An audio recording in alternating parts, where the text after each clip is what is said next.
வணக்கம். நான் பார்த்தேன் சமைத்தேன் அன்னபூர்ணி. இன்றைக்கி நம்ம பார்க்க போகிறது வந்து ஈஸியாக பண்ணக்கூடிய ஒரு 2 ஸ்நாக்ஸ் தான் பார்க்கலாம். மார்னிங் பிரேக்ஃபாஸ்ட்டாகவும் இதை நம்ம கொடுக்கலாம். இப்போ வந்து நேற்று சாதம் வந்து எனக்கு கொஞ்சம் மிஞ்சிடுத்து, நான் வந்து இதை எடுத்து வச்சுருக்கேன். இதை எடுத்து நம்ம எப்படி ஒரு ஸ்நாக் பண்ணுறதுன்னு பார்க்கலாம்.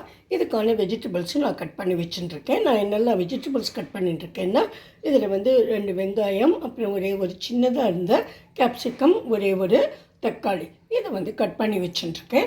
இப்போ இந்த சாதத்தை வந்து நான் என்ன பண்ணுறேன்னா, கொஞ்சமாக தண்ணி விட்டு கொஞ்சம் ஒரு 2 டேபிள் ஸ்பூன் தண்ணி விட்டு நல்லா அரைச்சின்னு வந்துடுறேன். ஏன்னா அது நேற்றே பண்ணினதுனால கொஞ்சம் வறுக்குன்னு இருக்கு. அதனால இதை கொஞ்சம் சாஃப்ட் ஆக்கிறதுக்கு முதல்ல நான் அரைச்சிக்கிறேன். இது வந்து நேற்று ராத்திரி வடித்த சாதம் தான். இதில் வந்து நான் ஜாருக்கு மாற்றின்ட்டேன். இதுக்கு வந்து ஒரு 1/4 டம்ளர் தண்ணி எடுத்துட்டுருக்கேன். இதை விட்டு இதை நல்லா நம்ம அரைச்சிக்கலாம். இப்போ வந்து நல்லா சாஃப்டாக இந்த சாதத்தை வந்து நான் அரைச்சின்னு வந்துட்டேன். இதுக்கு வந்து ஒரு 2 டேபிள் ஸ்பூன் கடலை மாவு எடுத்து வச்சுட்டுருக்கேன். இதை இங்கே வச்சுட்டுருக்கிற பவுலில் வந்து நான் இந்த கடலை மாவையும் இந்த அரிசி சாதத்தையும் போட்டு கலந்துக்கிறேன். இங்கே வந்து நான் இந்த கடலை மாவு போட்டுட்டு இப்போ வந்து இந்த சாதத்தையும் இது கூட நான் போட்டுக்கிறேன். இது கொஞ்சம் கட்டியாக இருக்கிறதுனால விழலை. நான் வந்து ஒரு ஸ்பூன் எடுத்து இதில் போட்டு உங்களுக்கு காமிக்கிறேன். இது எங்கள் ஸ்பூனால் இது மாதிரி எல்லா சாதத்தையுமே நான் இது கூட போட்டுட்டு இதுக்கு 2 உப்பு நான் போட்டுடுறேன். இப்போ வந்து இதுக்கு தேவையான உப்பு நான் போட்டுட்டேன். அப்புறம் இங்கே பெருங்காயம் வச்சுருக்கேன். பெருங்காயத்தை போட்டுட்டு இதுக்கு மஞ்சள் பொடி, ஜீரகப்பொடி, மிளகாப்பொடி, இது 3த்தையும் போட்டுடலாம். நான் மிளகாப்பொடி போட போகிறதில்ல. இப்போ வந்து நம்ம பெருங்காயத்தையும் போட்டுட்டோம். அப்புறம் கட் பண்ணியிருக்கிற வெஜிடபிள்ஸையும் இது கூட போட்டுக்கிறேன்.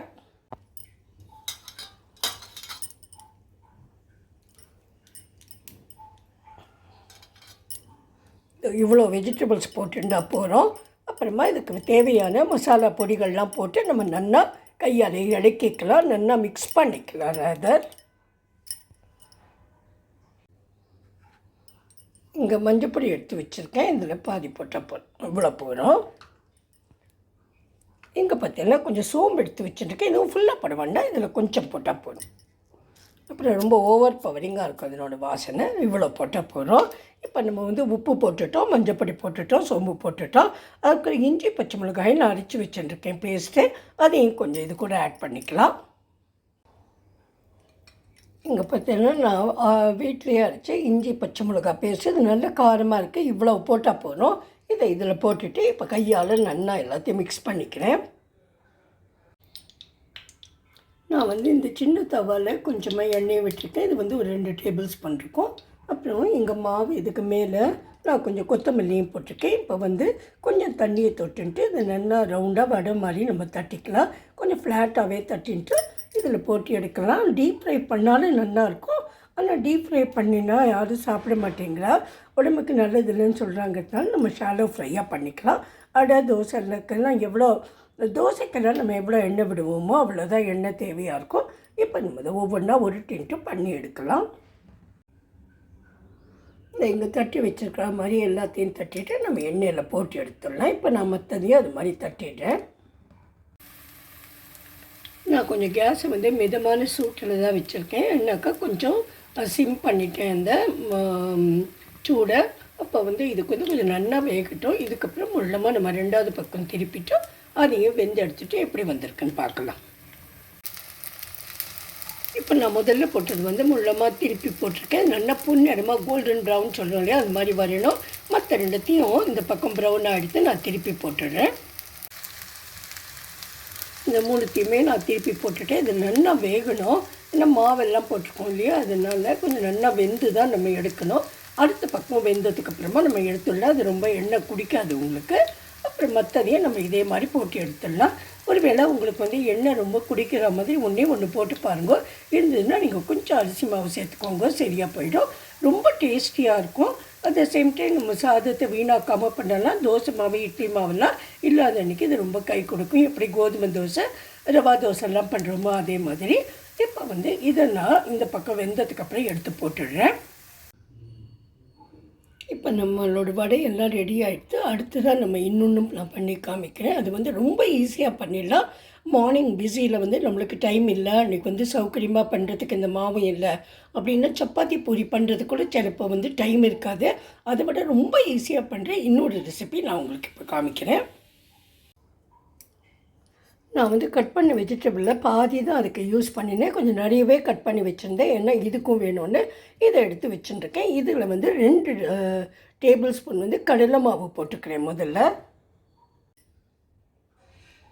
இப்போ வந்து இதை நான் வந்து கலந்து வச்சுட்டேன் இந்த வெஜிடபிள்ஸோடு. அப்புறம் இதுக்கு வந்து நான் ரெட் சில்லி பேஸ்ட் எடுத்துக்கிறேன். இதுவும் நான் வீட்லேயே பண்ணினது தான். அதாவது இந்த வத்தமிளகா இருக்கு இல்லையா, அதை கொஞ்சமாக நம்ம வெந்நீரில் ஊற வச்சு நல்லா அரைச்சி அதுக்கு கொஞ்சம் உப்பு புளி என்னெல்லாம் வேணுமோ உங்களுக்கு என்ன மசாலா வேணால் போட்டுக்கலாம். ஜீரகம் மிளகு இதெல்லாம் போட்டு நல்லா அரைச்சி வச்சுட்டுருக்கேன். அப்புறம் கொஞ்சம் எண்ணெயை தாளித்து கொட்டிட்டு ஃப்ரிட்ஜில் வச்சுருந்தா எப்போ வேணாலும் நம்ம இதை யூஸ் பண்ணிக்கலாம். சில்லி ஆயிலாகவும் நீங்கள் யூஸ் பண்ணிக்கலாம். அப்புறம் கொஞ்சம் மஞ்சள் பொடி, அப்புறம் உப்பு ஏற்கனவே இருக்குது, கொஞ்சம் கூட உப்பு போட்டுக்கணும். நான் கொஞ்சமாக உப்பு போட்டுட்டேன், ஆனால் அது போகாது, கொஞ்சம் கூட போட்டுட்டு எல்லாத்தையுமே நல்லா கலந்துக்கலாம். ரொம்ப காரம் போட வேண்டாம், பார்த்து கொஞ்சமாக போட்டால் போகிறோம். இப்போ இந்த பொடியெல்லாம் போட்டாச்சு. உங்களுக்கு வேணும்னா நீங்கள் கரம் மசாலா போட்டுக்கலாம், சாட் மசாலா போட்டுக்கலாம், என்ன மசாலா பவுடர் வேணால் போட்டுக்கலாம். மேகி மசாலா கூட இதுக்கு நல்லாயிருக்கும். அதுக்கப்புறமா இங்கே வந்து நான் சீஸ் எடுத்து வச்சுட்டுருக்கேன். இது வந்து வெண்ணெய் வந்து அமூல் பட்டர் தான். இது வந்து டப்பா கூட போட்டு வச்சுட்டுருக்கேன். அதுக்கப்புறமா இது மயோனிஸ் கூட அந்த மயோனிஸ் பாக்ஸில் ஏற்கனவே இருந்ததுன்னு போட்டிருக்கேன்னு தவிர இது நான் வீட்லேயே பண்ணினது தான். அதுக்கப்புறம் க்ரீன் சட்னி இருக்குது, எங்கிட்ட வந்து டொமேட்டோ சாஸ் இருக்குது, அப்புறம் வந்து அந்த புளிப்பு சட்னி இருக்குது. அதெல்லாத்தையும் கொஞ்சம் போட்டுக்கலாம். நம்ம முதல்ல நான் வந்து இந்த ப்ரெட்டில் இதெல்லாம் சேர்த்து அதுக்கப்புறமா தடவிடுறேன் ஒவ்வொன்றா. இப்போ வந்து வெஜிடபிளும் பேசன் அதாவது கடலை மாவும் போட்ட அந்த கலவையை வந்து நான் லேயராக மேலே இங்கே வந்து கையாலேயே அப்படியே தட்டி வச்சுருக்கேன். ரொம்ப திக்காக போட வேண்டாம், இன்னும் அது நல்லா வேகணும். அதுக்கப்புறம் இன்னொரு ப்ரெட் ஸ்லைஸ் எடுத்து வச்சுட்டுருக்கேன். ஆக்சுவலாக நான் வந்து இந்த சைடெல்லாம் கட் பண்ணலை, உங்களுக்கு வந்து அது சிரமமாக இருக்கணும், நீங்கள் கட் பண்ணிக்கலாம். இதில் வந்து எல்லா சாஸையும் போட்டுடலாம். புளிப்பு சாஸ் இருக்குது, ஸ்வீட் அண்ட் சாஸ் இருக்குது. இது வந்து க்ரீன் சட்னி, இது நான் சொன்ன மாதிரி ஆற்றுலேயே பண்ணின மயோனிஸ், இது வந்து டொமேட்டோ சாஸ். இது எல்லாத்தையும் நம்ம ஒவ்வொரு ஸ்பூன் வந்து இதில் நல்லா அப்படியே தடவிடலாம். இதில் வந்து நான் எல்லா சாஸுமே போட்டுட்டேன். ஒவ்வொரு டீஸ்பூன் தான் நான் போட்டு நல்லா ஸ்ப்ரெட் பண்ணிடலாம். இந்த இடத்துல எல்லா இடத்துலையும் அது பரவாயில்ல மாதிரி. இங்கே வந்து ஏற்கனவே சொன்ன மாதிரி நம்மளோட அந்த கடலை மாவும் வெஜிடபிள்ஸும் கலந்த கலவை இருக்குது. இப்போ நான் என்ன பண்ணியிருக்கேன்னா இந்த தவா ஒன்று இந்த ரோஸ்ட் பண்ணுற மாதிரி டோஸ்ட் பண்ணுறதுக்காக அந்த பேன் வச்சுருக்கேன். இதில் வந்து முதல்ல இந்த க்ரில் பேன் வச்சுருக்கேன். இதில் வந்து முதல்ல நான் கொஞ்சம் இது வந்து கேஸ் இன்னும் ஏற்றலை, கேஸை ஏற்றின அப்புறமா இது வந்து கீழ்ப்பக்கம் இருக்க மாதிரி வச்சுட்டு கேஸை சின்னதாக்குறேன். ஏன்னா இது நல்லா வேகணும்.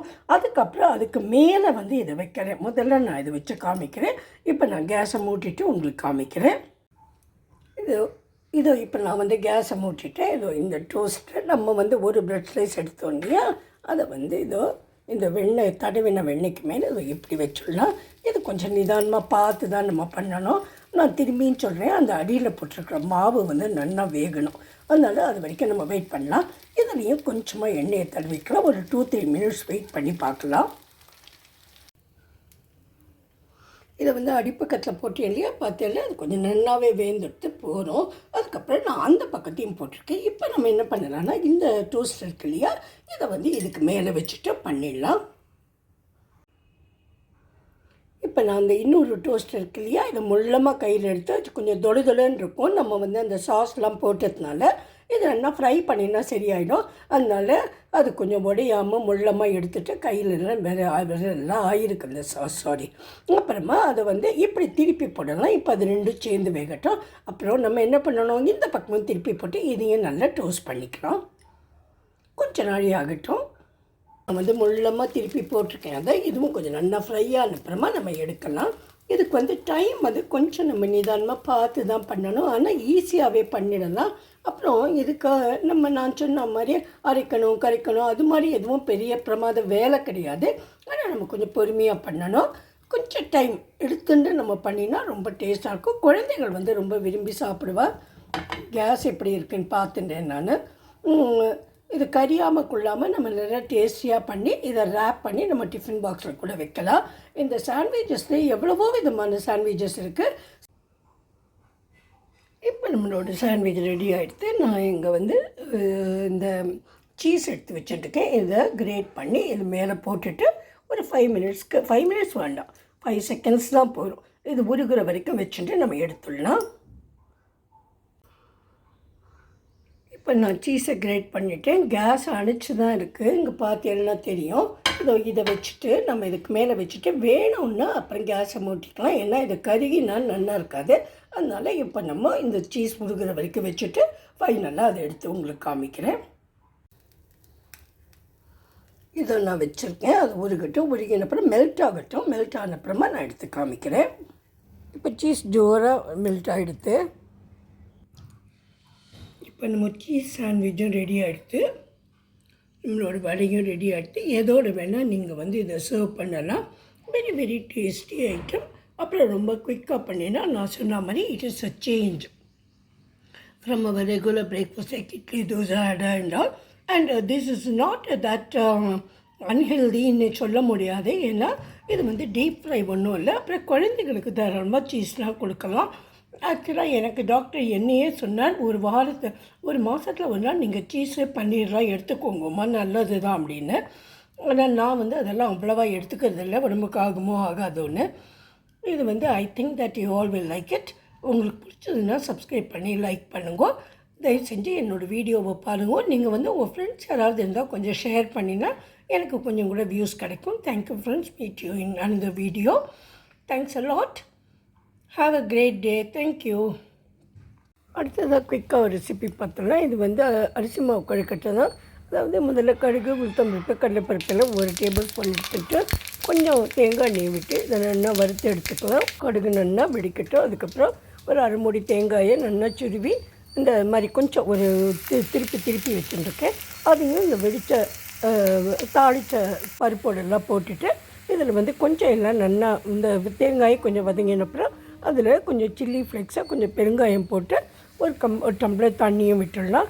விட்டுட்டு நம்ம வந்து 2 டம்ளர் தண்ணி விடலாம். 1 கப் அரிசிக்கு 2 டம்ளர் தண்ணி. அதுக்கப்புறம் 1 கப் அரிசி மாவு, சாதாரணமாக கடையில் வாங்கின அரிசி மாவு தான். இதை வறுக்கணுங்கிறதெல்லாம் கூட இல்லை, பச்சை மாவாக இருந்தால் போல் அதை போட்டு நல்லா இலக்கி எடுத்துக்கலாம். நல்லா திக்காக வந்துடும். அப்புறம் இதை கையில் உருட்டி நம்ம உப்பு போட்டிருக்கோம் இல்லையா, உப்பும் இதில் ஆட் பண்ணிக்கணும்.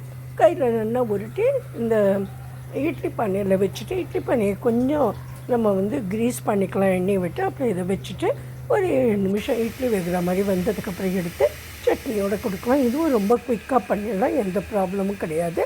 நல்ல டேஸ்டியாக இருக்கும். இது கூட இது மாதிரி 3 ஐட்டம் நம்ம இன்றைக்கி பார்த்தோம். ஈஸியாக பண்ணுறதுக்கு நம்மளுக்கு குழந்தைகளுக்கும் பிடிச்ச மாதிரி. Hope you all will like this. Thank you friends.